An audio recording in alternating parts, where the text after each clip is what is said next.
ابھی آپ فرما رہے تھے کہ قرآن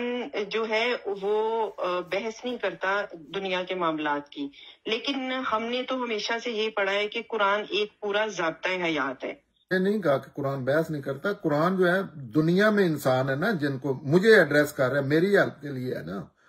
تو اس دنیا کی چیزوں آخرت کے جو معاملات ہیں میں نے اس دنیا میں رہ کے کرنے ہیں نا، مرنے کا مر گیا تو میرا سلسلہ ختم ہو جانا ہے، تو میری بات اب شاید میں صحیح میری خامی ہے ایکسپلین نہیں کرنا چاہیے، میں یہ کہہ رہا ہوں کہ قرآن کا اصل موضوع جو ہے موت ہے،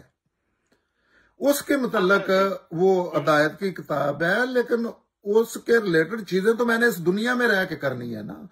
میں کہہ رہا ہوں کہ اس حوالے سے قرآن بات کرتا ہے اور اس میں دنیا کی کئی چیزوں کا ذکر آ جاتا ہے جو اس کے بات سمجھانے کے لیے، لیکن اس دنیا میں اللہ تعالیٰ انسان کو عقل دی ہے، قرآن سے بہت بڑی چیز ہے، عقل نہ ہوتی پوری اللہ تعالیٰ 1 کروڑ قرآن دے دیتے ہیں، عقل ہی نہیں ہے تو قرآن تو وہ ضائع ہو گئے۔ اصل چیز تو عقل ہے نا،